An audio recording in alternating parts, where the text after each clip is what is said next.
Խաչատրյանը չի ասել։ Ազգային բարերար Սամվել Կարապետյանի փաստաբան Արամ Վարդևանյանը պարզաբանել է Վերաքննիչ դատարանի դատավոր Սուրեն Խաչատրյանի կայացրած որոշումը, նշելով, որ դատավորը ոչ թե ուղղակի բեկանել է տնային կալանքի որոշումը, այլ բեկանել է տվյալ հարցով վարույթ հարուցելու մասին որոշումը։ Վարդևանյանը հատուկ ուշադրություն է հրավիրել այն փաստին, որ Կարապետյանը կալանավորված լինելու ընթացքում ձեռք է բերել երկկողմանի թոքաբորբ եւ վարակվել է կորոնավիրուսով։ Փաստաբանի պնդմամբ սա պաշտոնյաների դիտավորյալ անգործության հետևանքն է, քանի որ 6.5 ամսվա ընթացքում Կարապետյանը ոչ մի անգամ բժշկական հետազոտություն չի անցել, անգամ արյան անալիզ չի հանձնել, չնայած պաշտպանական կողմի բազմաթիվ դիմումների։ Ըստ Վարդևանյանի, եթե Կարապետյանը չունենար առողջական խնդիրներ եւ բժշկական անհետաձգելի օգնության կարիք, ապա 48 ժամվա ընթացքում մեկուսարան տեղափոխվելու հարցը կարող էր դիտարկվել, սակայն Սամվել Կարապետյանը այժմ բուժում է ստանում Նայիրի բժշկական կենտրոնում։ Այսօրվա դատական նիստի մասին խոսելով Վարդևանյանը հայտնել է, որ քննիչներն իրենք են միջնորդել պահպանել տնային կալանքը, սակայն օրենքով այլևս հնարավոր չէ ավելի խիստ պատիժ կիրառել, քանի որ քրեական դատավարության օրենսգիրքը հստակ սահմանում է, որ եթե անձի նկատմամբ կիրառված է տնային կալանք կամ կալանավորում, ապա դրա ժամկետը լրանալուց առնվազն 5 օր առաջ պետք է ներկայացվի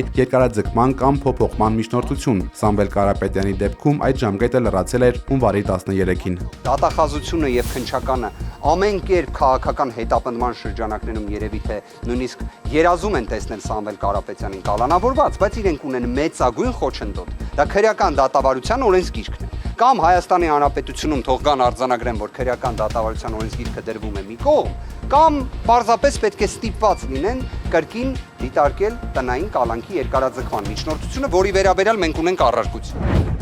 Հունվարի 14-ին զինծառայող Վահան Խաչատուրի Պետրոսյանի մահվան դեպքի վերաբերյալ Հայաստանի Հանրապետության քննչական կոմիտեն մանրամասներ է հայտնել։ Ըստ պաշտոնական տեղեկատվության հրազենային վնասվածքով հայտնաբերված զինծառայողի մահվան փաստով նախաձեռնված քրեական վարույթի շրջանակում արդեն կա մեղադրյալ։ Մեկ անձի նկատմամբ հարուցվել է հանրային քրեական հետապնդում զինծառայողին անզգուշությամբ ինքնասպանության հասցնելու մեղադրանքով։ Կասկածյալն արդեն ձերբակալվել է եւ քննչական մարմինը միջնորդություն է ներկայացրել դատարան։ Նրա նկատմամբ կալանքը որպես խափանման միջոց կիրառելու վերաբերյալ։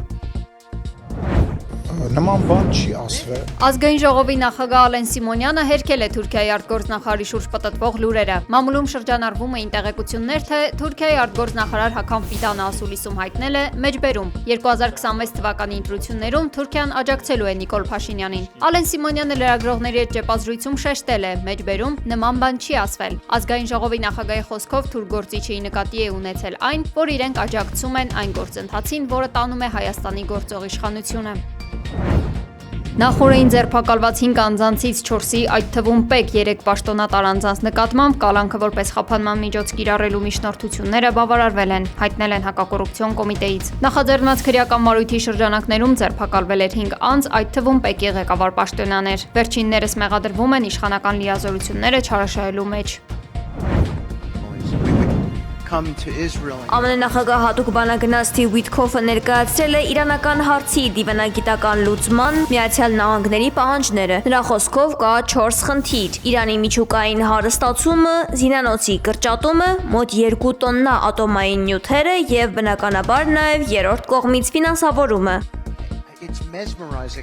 Վիտքոֆը նշել է, որ ԱՄՆ նախագահ Դոնալդ Թրամփը խնդիրը նախընտրում է դիվանագիտությամբ լուծել։ Ըստ բանագնացի Իրանը պատրաստ կլինի փոխզիջման, քանի որ երկրի տնտեսությունը գտնվում է ծայրահեղ ծանր վիճակում։ Հակառակ դեպքում հետևանքներն անդառնալի կլինեն, շեշտել է Վիտքոֆը։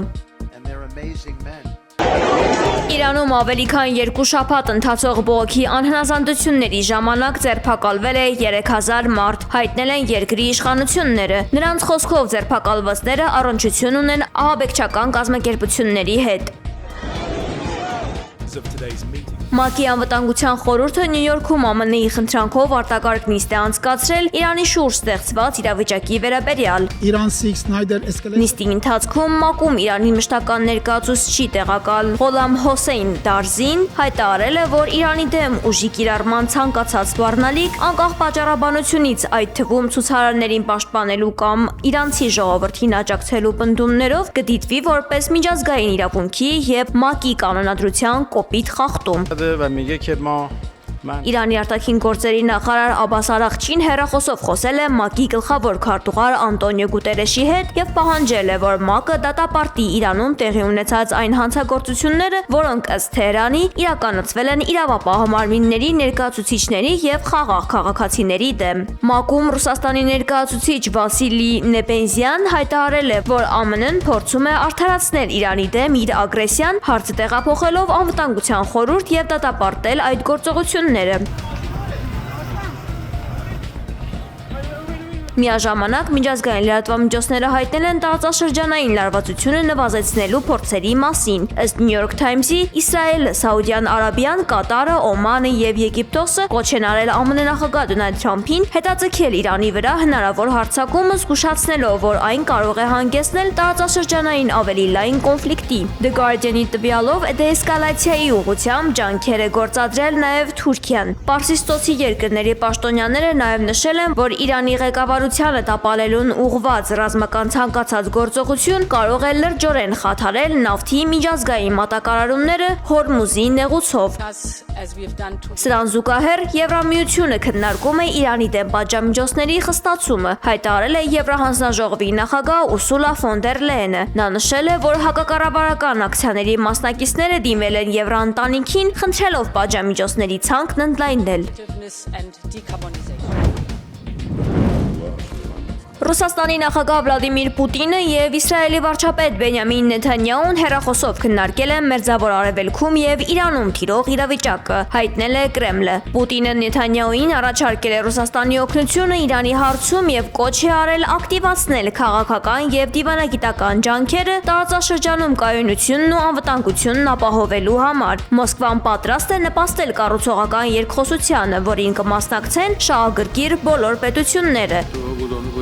Ռուսաստանի նախագահը խոսել է նաև Իրանի նախագահ Մասուդ Փեզեշքյանի հետ։ Ռուս գործընկերոջը Իրանի ղեկավարը պատմել է երկրում իրավիճակի նորմալացման ուղղված ջանքերի մասին։ Պուտինն ու Փեզեշքյանը շեշտել են, որ խնդիրները պետք է լուծել բացառապես դիվանագիտության միջոցով։ Բացի այդ, կողմերը հաստատել են երկու երկրների միջև համագործակցության ամրապնդումը ռազմավարական եւ տնտեսական նախագծերում։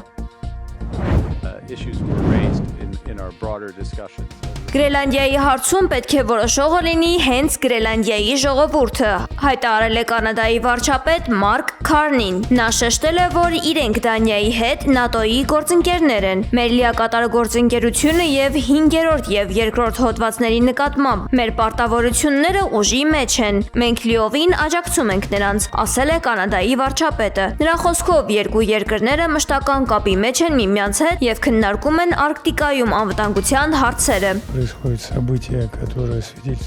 ԱՄՆ նախագահ Դոնալդ Թրամփի Գրելանդիայի հանդեպ հավակնություններին, Ռուսաստանի նախագահի խոսնակ Դմիտրի Պեսկովը Կրեմլի կարծիքն է հայտնել, որ Գրելանդիան Դանիայի մաս է կազմում։ Մոսկվան հետևում է այս արտակարգ իրավիճակին միջազգային իրավունքի տեսանկյունից, նշել է խոսնակը։